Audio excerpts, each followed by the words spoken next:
Svetlana Alexievitch, la supplication. Prologue. Une voix solitaire. Partie 1. Je ne sais pas de quoi parler. De la mort ou de l'amour. Ou c'est égal. De quoi? Nous étions jeunes mariés. Dans la rue, nous nous tenions encore par la main. Même si nous allions au magasin, je lui disais « Je t'aime ». Mais je ne savais pas encore à quel point je l'aimais. Je n'avais pas idée. Nous vivions au foyer de la caserne des sapeurs-pompiers où il travaillait. Au premier étage avec 3 autres jeunes familles. Nous partagions une cuisine commune et les véhicules étaient garés en bas au rez-de-chaussée. Les véhicules rouges des pompiers. C'était son travail. Je savais toujours où il était, ce qui lui arrivait. Au milieu de la nuit, j'ai entendu un bruit. J'ai regardé par la fenêtre, il m'a aperçu. « Ferme les lucarnes et recouche-toi. Il y a un incendie à la centrale. Je serai vite de retour. » Je n'ai pas vu l'explosion. Rien que la flamme. Tout semblait luire, tout le ciel. Une flamme haute, de la suie, une horrible chaleur. Et il ne revenait toujours pas. La suie provenait du bitume qui brûlait. Le toit de la centrale était recouvert de bitume. Plus tard, il se souviendrait qu'ils marchaient dessus comme sur de la poix. Ils étouffaient la flamme. Ils balançaient en bas avec leurs pieds le graphite brûlant. Ils étaient partis comme ils étaient, en chemise, sans leur tenue en prélard. Personne ne les avait prévenus. On les avait appelés comme pour un incendie ordinaire. 4 heures du matin, 5, 6. À 6 heures, nous avions prévenu d'aller chez ses parents pour planter des pommes de terre. Il y a 40 kilomètres de la ville de Pripyat jusqu'au village de Sperigi, où vivait sa famille. Semer, labourer, ses occupations préférées. Sa mère évoquait souvent comment ni son père ni elle ne voulaient le laisser partir pour la ville. Ils lui ont même bâti une nouvelle maison. Mais il a été incorporé. Il a fait son service à Moscou dans les sapeurs-pompiers. Et quand il est revenu, sapeur-pompier, il ne voulait pas entendre parler d'autre chose. 7 heures. À 7 heures, on m'a fait savoir qu'il était à l'hôpital. J'ai couru, mais la milice avait déjà isolé le bâtiment et n'y laissait entrer personne. Seules les ambulances traversaient le barrage. Les miliciens criaient « Près des voitures, la radiation bloque les compteurs au maximum. Ne vous approchez pas. » Je n'étais pas seul. Toutes les femmes avaient accouru. Toutes celles dont les maris se trouvaient dans la centrale cette nuit-là. Je me suis lancé à la recherche d'une amie, médecin dans cet hôpital. Je l'ai saisie par la blouse blanche lorsqu'elle est descendue de voiture. « Fais-moi passer. » Je ne peux pas. Il va mal. Ils vont tous mal. Mais je ne la lâchais pas. Juste jeter un regard. Elle me dit « D'accord, allons-y. Pour un quart d'heure, 20 minutes. » Je l'ai vue. Tout gonflé. Boursouflé. Ses yeux se voyaient à peine. « Il faut du lait. Beaucoup de lait, » m'a dit mon ami. « Qu'il boive au moins 3 litres. » Mais il n'en prend pas. Désormais, il en prendra. Nombre de médecins, d'infirmières et surtout d'aides-soignantes de cet hôpital tomberaient malades plus tard, mourraient Mais alors, personne ne le savait. À 10 heures du matin, l'opérateur Chichenok rendit l'âme. Il fut le premier jour. Nous avons appris plus tard que le deuxième, Valera Khodemtchouk, était resté sous les décombres. On n'était pas parvenu à le dégager. Son corps a été noyé dans le béton. Mais nous ne savions pas encore qu'ils étaient tous les premiers. Vasenka, que faire? Lui demandai-je. Pars d'ici, pars, tu vas avoir un enfant. En effet, j'étais enceinte. Mais comment pouvais-je le laisser? Louis, il me supplie, pars, sauve le bébé. Je dois d'abord t'apporter du lait.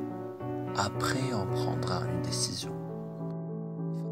Ma copine, Tania Kibenok, arrive en courant. Son mari est dans la même chambre. Son père l'accompagne, il a sa voiture. Nous la prenons pour aller au village le plus proche acheter du lait, à environ 3 km de la ville. On achète plusieurs bocaux de 3 litres remplis de lait, 6 pour en avoir assez pour tous. Mais le lait les faisait horriblement vomir. Ils perdaient sans cesse connaissance et on les plaçait sous perfusion. Les médecins répétaient qu'ils étaient empoisonnés au gaz. Personne ne parlait de radiation. Pendant ce temps, la ville se remplissait de véhicules militaires. Des barrages étaient dressés sur toutes les routes. Les trains ne marchaient plus, ni dans la région, ni sur les grandes lignes. On lavait les rues avec une poudre blanche. Je m'inquiétais. Comment aller acheter du lait frais au village le lendemain? Personne ne parlait de radiation. Seuls les militaires avaient des masques. Dans la rue, les citadins portaient le pain qu'ils achetaient dans les magasins. Des paquets ouverts de petits pains. Des gâteaux étaient posés sur les étalages ouverts. Le soir, on ne me laissa pas entrer à l'hôpital. Une foule de gens s'entassaient tout autour. Je me plaçai devant sa fenêtre. Il s'approcha et me cria quelque chose, si désespérément. Dans la foule, quelqu'un entendit qu'on allait les emmener à Moscou dans la nuit. Toutes les épouses se rassemblèrent. Nous décidâmes de partir avec eux. Laissez-nous rejoindre nos maris. Vous n'avez pas le droit. On se battait, on se griffait. Les soldats, déjà nous repoussaient. Alors un médecin sortit et confirma le départ pour Moscou en avion. Mais nous devions leur apporter des vêtements. Les leurs avaient brûlé à la centrale. Les autobus ne roulaient plus et nous nous égaillâmes à travers toute la ville en courant. À notre retour, chargé de sacs, l'avion était déjà parti. Il nous avait trempés exprès pour nous empêcher de crier, de pleurer.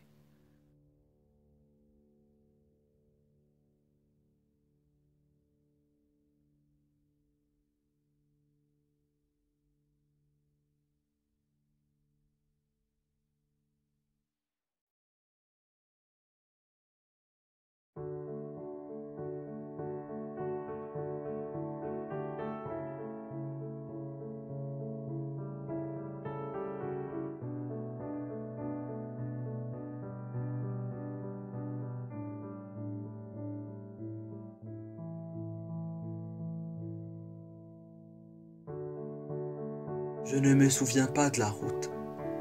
C'est comme si je n'étais revenu à moi qu'en voyant sa mère. Maman, Vassia est à Moscou.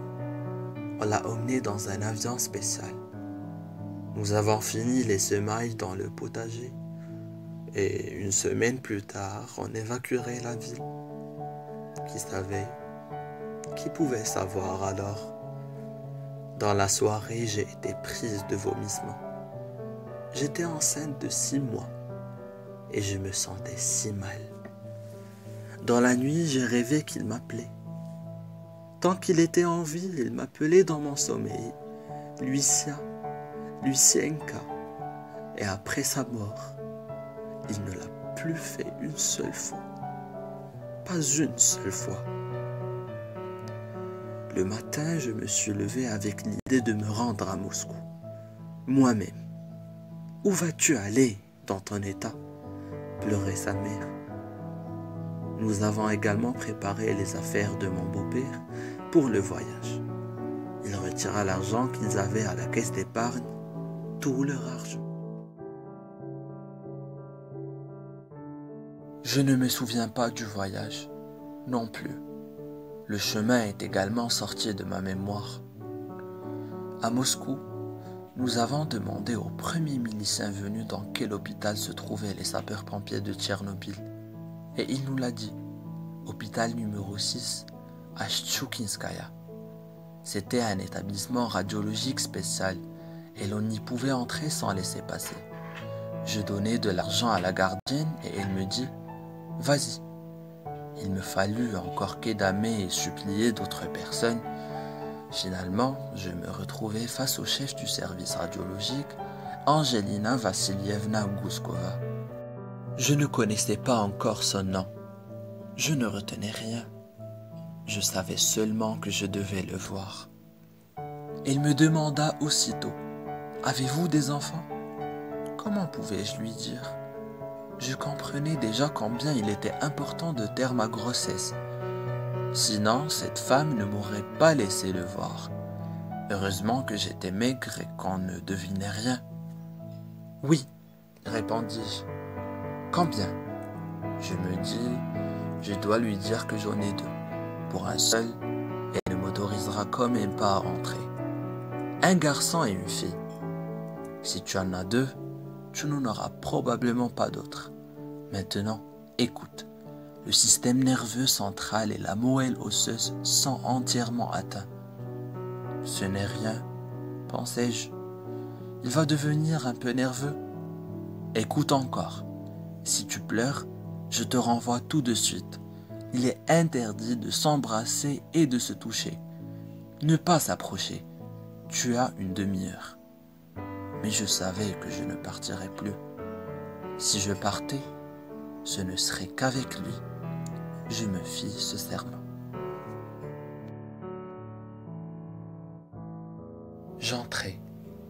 Ils sont assis sur un lit, jouent aux cartes et rient. « Vassia !» lui crie-t-on. Il se retourne. « Je suis perdu, les gars. Même ici, elle m'a retrouvé. » Il est tellement drôle. On lui a donné un pyjama de taille 48 alors qu'il lui faudrait un 52. Les manches sont trop courtes, les jambes du pantalon sont trop courtes. Mais l'œdème sur son visage a déjà disparu. On leur a administré une perfusion pour cela. Je lui demande « Et où donc as-tu disparu si soudainement ?» Il veut m'embrasser. « Reste assis. Le médecin le retient loin de moi. On ne s'en lasse pas ici. » Nous avons tourné cela à la blague et tout le monde a accouru, y compris les autres chambres. Tous les nôtres, ceux de Pripyat. Ils étaient 28 à prendre l'avion. Que se passe-t-il là-bas, chez nous, à la ville? Je réponds que l'évacuation a commencé, que la ville va être évacuée de 3 à 5 jours. Les hommes se taisent, mais il y a là 2 femmes également. L'une d'entre elles était de garde au contrôle de la centrale le jour de l'incendie, et elle se met à pleurer. « Mon Dieu, mes enfants sont là-bas, que deviennent-ils » J'avais envie de rester seul avec lui, même seulement 1 minute. Les autres le sentirent, et chacun inventa une excuse pour sortir dans le couloir. Alors, je l'enlaçai et l'embrassai. Il s'écarta. « Ne t'assieds pas près de moi, prends une chaise. » Mais ce n'est rien.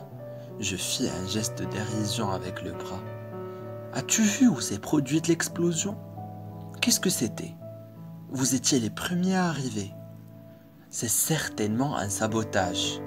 Quelqu'un l'a fait exprès. Tous nos gares sont de cet avis. » C'est ce que l'on disait alors. Ce qu'on pensait. Le lendemain à mon arrivée, ils étaient déjà séparés, chacun dans sa chambre. Il leur était catégoriquement interdit de sortir dans le couloir, d'avoir des contacts entre eux. Ils communiquaient en frappant les murs. Point trait, point trait. Les médecins avaient expliqué que chaque organisme réagit différemment en radiation et que ce que l'un pouvait supporter dépasse les possibilités de l'autre.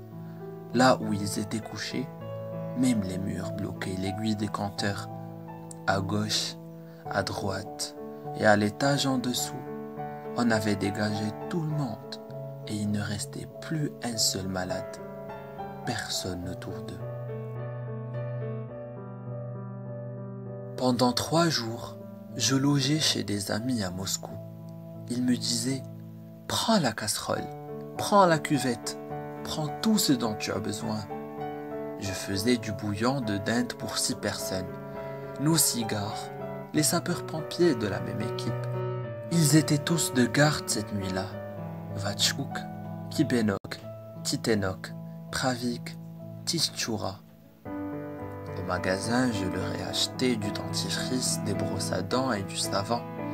Il n'y avait rien de tout cela à l'hôpital. Je leur ai même acheté de petites serviettes de toilette. Je m'étonne maintenant du comportement de mes amis. Ils avaient sûrement peur. Ils ne pouvaient pas ne pas avoir peur. Des rumeurs circulaient déjà. Et pourtant, ils me proposaient quand même « Prends tout ce qu'il te faut. Prends. Comment va-t-il? Comment vont-ils tous? Est-ce qu'ils vivront? » Vivre.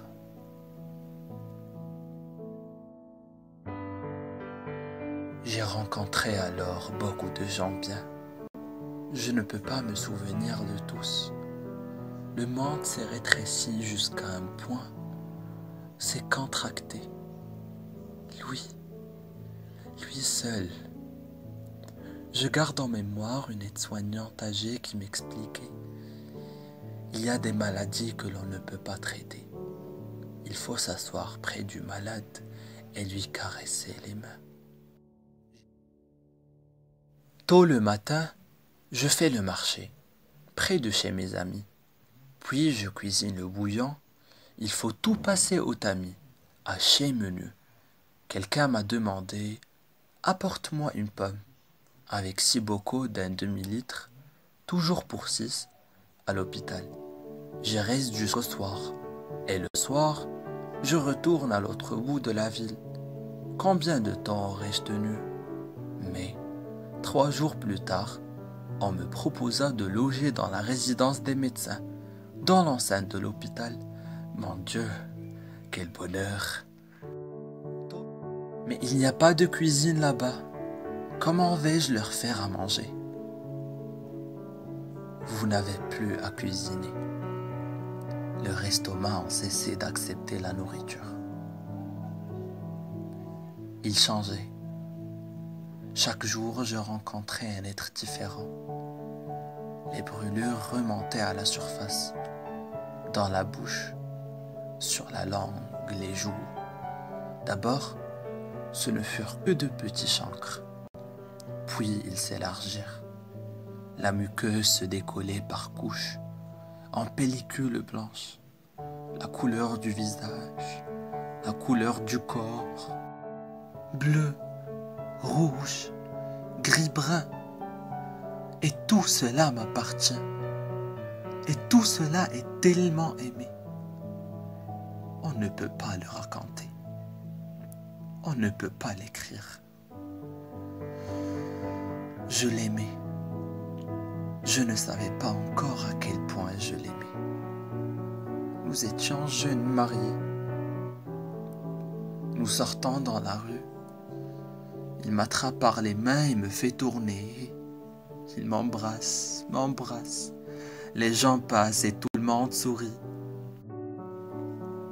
Le pronostic du mal aigu des rayons est de 14 jours. L'homme meurt en 14 jours.